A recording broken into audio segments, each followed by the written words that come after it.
मधुरता जीवन का नवनीत। मधुरता शब्द बड़ा व्यापक है। इसका उपयोग नाना अर्थों और जीवन के अनेक भागों में किया जाता है, पर यह ऐसा दिव्य गुण है जिसे धारण करने से अद्भुत प्रभाव देखा जाता है। बड़े बड़े कठिन काम और जीवन की अनेक विषम गुत्थियाँ एक मधुरता के प्रयोग से हल हो जाती हैं। यह ऐसी कुंजी है जो सब तालों को अनायास ही खोल देती है। ईश्वर से हमारे यहाँ सिद्धि के लिए प्रार्थना की जाती है तो यह भी कहा जाता है, मधु में अंतराश्य भवतु, अर्थात हे ईश्वर, मेरे मुख के भीतर मधु हो, मैं सदैव मीठा बोलूं। मधुर वाणी के प्रभाव से काला नाग भी फन उठाकर नृत्य करने लगता है। हरिण मंत्र मुग्ध होकर एक स्थान पर खड़ा रह जाता है और अपनी आज़ादी तक को खो देता है। मेघ का मधुर गर्जन सुनकर मोर मस्त हो पंख फैला तन्मयता से नाचने लगता है। कोकिल की कूक किसका मन नहीं मोह लेती। जो मीठा बोलता है उसके साथ मित्रों और हित चिंतकों की भीड़ रहती है। जो कड़ुआ है उसका कहीं भी स्वागत नहीं होता। इसलिए जीवन में मधुर वाणी बोले। मधुर भाषणी नारी परिवार को स्वर्ग बनाने वाली होती है। दूसरी ओर कटु भाषणी अन्य गुणों के होते हुए भी गृहस्थी को नरक धाम बना देती है। प्रत्येक नारी को पास पड़ोस से संबंध रखने पड़ते हैं। अनेक परिवारों से मेल मिलाप बढ़ाना पड़ता है। गृहस्थ के सारे कामों को संभालने के लिए उसे बहुत कुछ अपनी वाणी पर ही निर्भर रहना पड़ता है। मुँह की मीठी स्त्री मधुर वाणी से शत्रुओं को भी मित्र बना सकती है। एक नारी लेखिका ने सत्य ही लिखा है, जिस प्रकार सुंदरता, व्यवहार कुशलता, गृह कार्य में निपुणता स्त्री के गुण माने गए हैं, वैसे ही वाणी की मधुरता भी स्त्री जाति का विशेष गुण है। पुरुष बाह्य संघर्ष में उलझे होने के कारण कठोर हो सकता है, परंतु स्त्री का कठोर होना उसके सभी दूसरे गुणों पर आवरण डाल देता है, एक पर्दा डाल देता है। स्त्री में मीठी वाणी के बिना उसका सौंदर्य, वेशभूषा, वस्त्र, आभूषण सब नगण्य है। मधुरता के समान हमारा श्रृंगार नहीं, मधुरता के समान कोई हित चिंतक नहीं, क्रोध के समान हमारा कोई शत्रु नहीं। सतोगुण से मधुरता की उत्पत्ति होती है। जहाँ सतोगुण का अभाव है वहाँ पर कलह का राज होता है।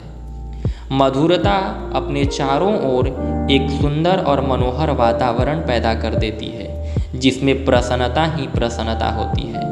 मीठा बोलने वाला सबका प्यारा होता है, इसलिए मृदुभाषी बने। मधुरता एक ईश्वरीय गुण है। किसी देवी देवता को ध्यान से देखिए, प्रत्येक मूर्ति और चित्र में माधुर्य भरा हुआ है, एक मुस्कान भरा हुआ है। वह सौंदर्य, प्रसन्नता और सरलता से परिपूर्ण है, मानो उस देवता के हृदय में मानव मात्र के लिए सहानुभूति और प्रेम की रसधारा बह रही हो। इन देव मूर्तियों में जो सौंदर्य हमें आकृष्ट करता है वह उनके मन में व्याप्त शतोगुणी भावनाओं का ही सौंदर्य है। हिंदू तत्वदर्शियों ने मानव मात्र की प्रेरणा और सरलता देने के लिए इन चित्रों तथा देव मूर्तियों का सहृदयता और सद्भावना का केंद्र बनाया है। जॉर्ज रसेल ने लिखा है कि धर्म और पुण्य किसी भी मनुष्य के हृदय में कितना विद्यमान है, इसकी एकमात्र परीक्षा यह है कि वह उच्च कोटि की सात्विक सौंदर्य और सरस भावनाओं में कितना प्रवाहित होता है।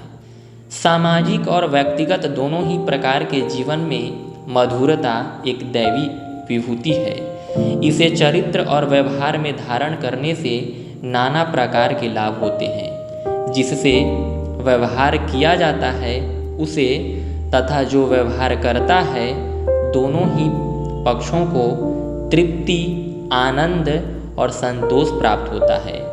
मधुरता को अपने चारों ओर प्रवाहित करने वालों के इर्द गिर्द मनुष्यों की भीड़ लगी रहती है, जो उससे प्रेरणा और नई ऊर्जा, नया उत्साह पाते हैं। अनेक दुखी संतप्त रोगी पतित उसकी सरसता से लाभ उठाते हैं। रेगिस्तान में जहाँ तनिक भी पानी होता है, स्निग्धता होती है, वहीं हरे भरे वृक्ष और दूब उग आते हैं। इसी प्रकार जिस व्यक्ति के आचरण, व्यवहार और स्वभाव में मधुरता होती है, उसके पास सदा इष्ट मित्र एकत्रित रहते हैं, जो दूसरों को आनंद, प्रेम, सहानुभूति, उदारता पूर्वक देता है। वह स्वयं अपना जीवन आनंददायक बना देता है और साथ ही दूसरों में भी सरसता की अभिवृद्धि करता है। सामाजिक जीवन में सरसता का रूप आत्मीयता और सहृदयता है। आप समाज के एक अंग हैं। हमारे वेदों ने हमें अपने व्यवहार में मधुरता लाने का आदेश दिया है। मीठा बोलो, मधुर भाषियों के साथ रहो। जो मधुरता अपनाते हैं उसके लिए सभी अपना बनते हैं। घृत सी लाभदायक और शहद सी मीठी बोली बोलो। जिसने मीठी वाणी के महत्व को समझ लिया, वह सर्वत्र सफल होगा।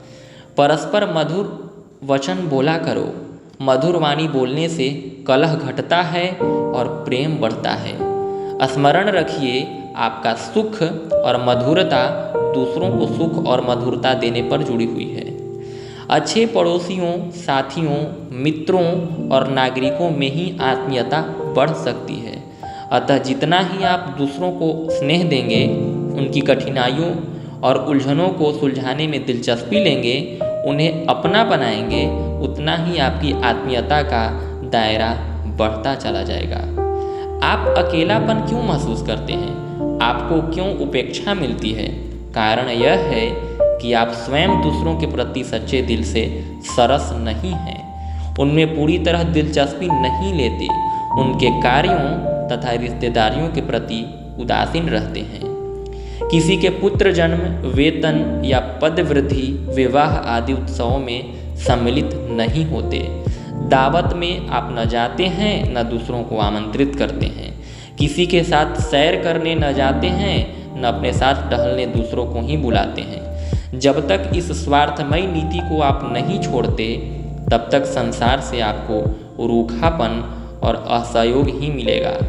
मधुरता ही आपका दृष्टिकोण होना चाहिए। अतः जीवन में जितना हो सके मधुरता का, मधुर वाणी का पालन करना चाहिए, क्योंकि मधुरता ही जीवन का नवनीत है। धन्यवाद।